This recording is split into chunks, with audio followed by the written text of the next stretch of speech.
नमस्कार दोस्तों, आपका हमारे YouTube चैनल में बहुत बहुत स्वागत है। दोस्तों आज हम वैदिक काल के पार्ट 1 के 25 बहुत ही इंपॉर्टेंट प्रश्नों को आपके सामने लाए हैं। दोस्तों इन सारे प्रश्नों को आप शुरू से लेकर लास्ट तक देख लीजिए और कमेंट करके बताइए आपका स्कोर क्या है। आप इन सारे प्रश्नों में से कितने प्रश्न का जवाब सही से दे पाए। नमस्कार दोस्तों, आपका हमारे YouTube चैनल में बहुत बहुत स्वागत है। दोस्तों आज हम वैदिक काल का पार्ट 1 लाए हैं। इसके अंतर्गत 25 बहुत ही महत्वपूर्ण MCQ को लिया गया है। दोस्तों इन सारे प्रश्नों को आप शुरू से लेकर लास्ट तक देखिए और बताइए आपका स्कोर क्या है। इनमें से आप कितने प्रश्नों का सही जवाब दे पा रहे हैं। तो चलिए शुरू करते हैं। आज के लिए पहला प्रश्न, आर्य शब्द इंगित करता है। ऑप्शन ए है भाषा समूह को, ऑप्शन बी है श्रेष्ठ वंश को, ऑप्शन सी है निर्जात समूह को, ऑप्शन डी इनमें से कोई नहीं। दोस्तों आर्य शब्द का प्रयोग महाकुल, कुलीन, सभ्य, सज्जन, साधु आदि के लिए पाया जाता है। पौराणिक और संस्कृत ग्रंथों में आर्य का अर्थ श्रेष्ठ होता है। आर्य किसी जाति का नहीं बल्कि एक विशेष विचारधारा को मानने वालों का समूह था, जिसमें श्वेत, पीत, रक्त, श्याम और अश्वेत रंग के लोग शामिल थे। अतः इसका सही जवाब होगा ऑप्शन बी, श्रेष्ठ वंश को। अगला प्रश्न, उपनिषद का मुख्य विषय क्या है। ऑप्शन ए विधि, ऑप्शन बी राज्य, ऑप्शन सी दर्शन, ऑप्शन डी इनमें से कोई नहीं। दोस्तों इसका सही जवाब होगा ऑप्शन सी, दर्शन। नेक्स्ट क्वेश्चन, यज्ञ संबंधी विधि विधानों को पता किस वेद से चलता है। Option A Yajurveda, option B Samaveda, option C Rigveda, option D Atharvaveda. दोस्तों इसका सही जवाब होगा यजुर्वेद। अगला प्रश्न, गोपथ ब्राह्मण संबंधित है। Option A Rigveda, option B Yajurveda, option C Samaveda, option D Atharvaveda. दोस्तों इसका सही जवाब होगा अथर्ववेद, अतः ऑप्शन डी इसका सही जवाब है। नेक्स्ट क्वेश्चन, वैदिक ग्रंथ में वर्ण तथा पुरुषोक्त का संबंध किस वेद से है। दोस्तों option A Rigveda, option B है यजुर्वेद, ऑप्शन सी है सामवेद, ऑप्शन डी है अथर्ववेद। इसका सही जवाब होगा ऋग्वेद से। वैदिक ग्रंथ में वर्ण तथा पुरुषोक्त का संबंध ऋग्वेद से है। नेक्स्ट क्वेश्चन, मोक्ष की चर्चा किस वैदिक साहित्य में मिलता है। ऑप्शन ए है उपनिषद, ऑप्शन बी है ब्राह्मण, ऑप्शन सी है ऋग्वेद, ऑप्शन डी है इनमें से कोई नहीं। दोस्तों इसका सही जवाब होगा ऑप्शन ए, उपनिषद से। यह बहुत ही इंपॉर्टेंट क्वेश्चन है, इसको ध्यान रखिएगा। नेक्स्ट क्वेश्चन, ऋग्वेद के पंचम मंडल के रचयिता कौन है। दोस्तों ऑप्शन ए है भारद्वाज, ऑप्शन बी है वामदेव, ऑप्शन सी है अत्रि, ऑप्शन डी इनमें से कोई नहीं। दोस्तों इसका सही जवाब होगा option C, Atri. Next question, क्लासिकीय संस्कृत में आर्य शब्द का अर्थ क्या होता है। ऑप्शन ए सनातन धर्म में विश्वास रखने वाला, ऑप्शन बी एक उत्तम व्यक्ति, ऑप्शन सी ईश्वर में विश्वास रखने वाला, ऑप्शन डी एक प्रकार की जाति।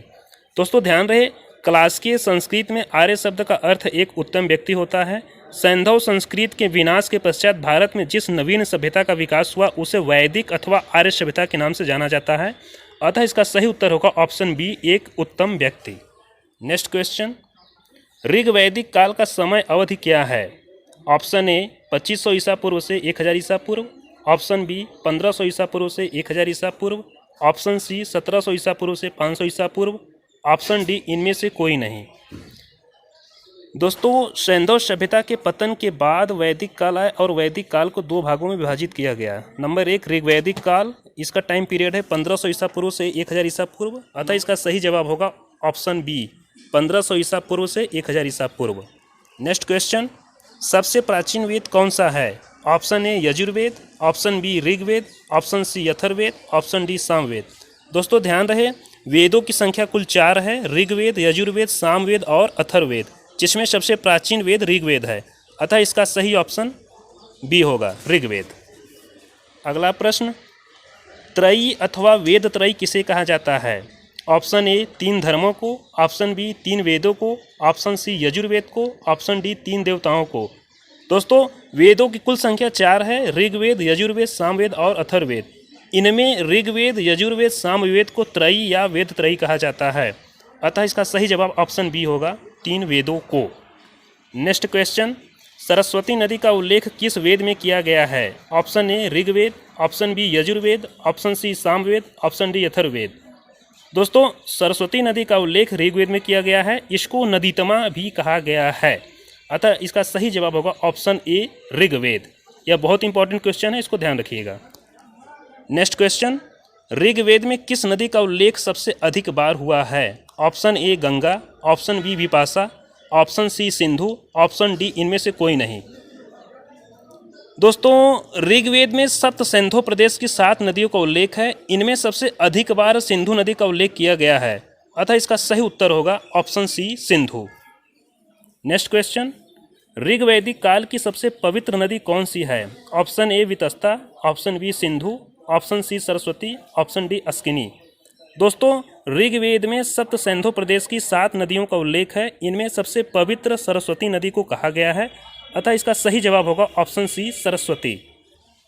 नेक्स्ट क्वेश्चन, मातेतमा, देवीतमा तथा नदीतमा की संज्ञा किस नदी को दिया गया है?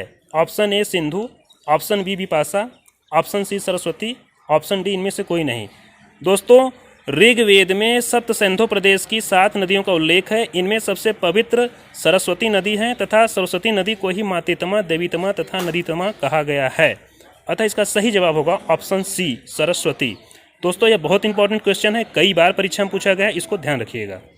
नेक्स्ट क्वेश्चन, आर्यों ने ब्रह्मर्षि देश किसे कहा है? ऑप्शन ए गंगा यमुना के दोआब एवं उसके सीमावर्ती क्षेत्रों को, ऑप्शन बी हिमालय और विंध्याचल पर्वतों के बीच का नाम, ऑप्शन सी दक्षिण भारत, ऑप्शन डी इनमें से कोई नहीं। दोस्तों आर्यों ने गंगा यमुना के दोआब एवं सीमावर्ती क्षेत्रों को ब्रह्मर्षि देश कहा तथा हिमालय और विंध्याचल पर्वतों के बीच के क्षेत्र को मध्य देश कहा, अतः इसका सही जवाब होगा ऑप्शन ए गंगा यमुना के दोआब एवं उसके सीमावर्ती क्षेत्रों को। नेक्स्ट क्वेश्चन, आर्यावर्त किसे कहा जाता है? ऑप्शन ए संपूर्ण उत्तर भारत, ऑप्शन बी संपूर्ण दक्षिण भारत, ऑप्शन सी संपूर्ण भारतवर्ष को, ऑप्शन डी इनमें से कोई नहीं। दोस्तों इसका सही जवाब होगा ऑप्शन ए संपूर्ण उत्तर भारत। नेक्स्ट क्वेश्चन, ऋग्वेद में सूक्तों की संख्या क्या है? Option A 1000, option B 1010, option C 1028, option D 1030। दोस्तों ऋग्वेद में कुल 10 मंडल, 1028 सूक्त तथा 10,552 ऋचाएँ हैं, अतः इसका सही जवाब होगा option C 1028। Next question, Rigveda के 9वें मंडल के सभी 114 सूक्त किसको समर्पित है? Option A Indra, option B Soma, option C A and B दोनों, ऑप्शन डी इनमें से कोई नहीं। दोस्तों ऋग्वेद में कुल 10 मंडल हैं, जिनमें तीसरे मंडल में गायत्री मंत्र का उल्लेख है और 9वें मंडल के सभी 114 सूक्त सोम को समर्पित है, अतः इसका सही उत्तर होगा ऑप्शन बी सोम। ऋग्वेद के ब्राह्मण ग्रंथ का नाम क्या है? ऑप्शन ए ऐतरेय तथा Kaushitaki, option B Shatapatha, option C Gopatha, option D इनमें से कोई नहीं। दोस्तों ध्यान रहे बहुत इंपॉर्टेंट क्वेश्चन है, यह कई बार एग्जाम में आया है। इसका सही जवाब होगा ऐतरेय एवं कौशितकी। दोस्तों ब्राह्मण ग्रंथ यज्ञ विधि विधान तथा अनुष्ठान के बारे में जानकारी देते हैं। ऐतरेय तथा कौशितकी ब्राह्मण ऋग्वेद से, शतपथ ब्राह्मण यजुर्वेद से, पंचवीस या जमीनीय ब्राह्मण सामवेद से और गोपथ ब्राह्मण अथर्ववेद से संबद्ध है, अतः इसका सही जवाब ऑप्शन ए ऐतरेय एवं कौशितकी होगा। यजुर्वेद की कौन सी शाखा गद्य तथा पद्य दोनों में है? Option A Shukla Yajurveda, option B Krishna Yajurveda, option C दोनों, ऑप्शन डी इनमें से कोई नहीं। दोस्तों ध्यान रहे यजुर्वेद की 2 शाखाएं हैं, शुक्ल यजुर्वेद और कृष्ण यजुर्वेद। इसमें कृष्ण यजुर्वेद गद्य एवं पद्य दोनों में, जबकि शुक्ल यजुर्वेद केवल पद्य में है, अतः इसका सही जवाब होगा ऑप्शन बी कृष्ण यजुर्वेद।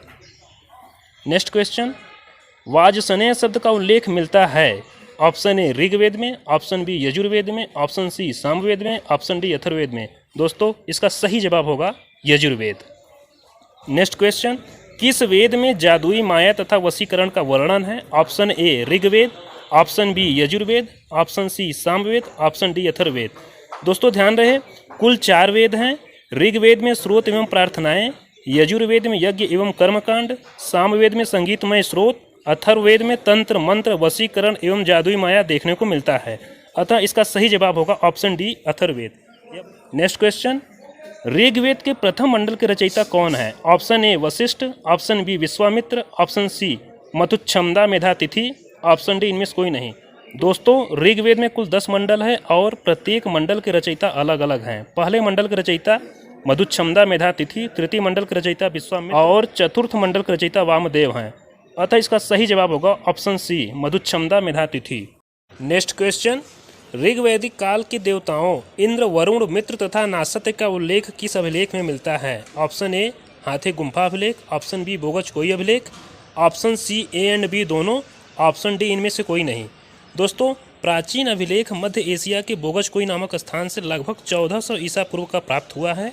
इस अभिलेख पर राजाओं के मध्य एक संधि का उल्लेख है जिसमें राजाओं ने वैदिक योगिन देवताओं को साक्षी माना था। इसमें इंद्र, वरुण, मित्र तथा नासत्य का उल्लेख किया गया है। इस प्रकार इसका सही जवाब होगा ऑप्शन बी, बोगस कोई अभिलेख। दोस्तों आज के हमारे सभी क्वेश्चन समाप्त हुए। इन सारे प्रश्नों को आप देखिए और बताइए आपका स्कोर क्या है। आप इन सारे प्रश्नों में से कितने प्रश्नों का सही जवाब दे पा रहे हैं, कमेंट करके जरूर बताइएगा। तो आज के लिए इतना ही। जय हिंद, जय भारत।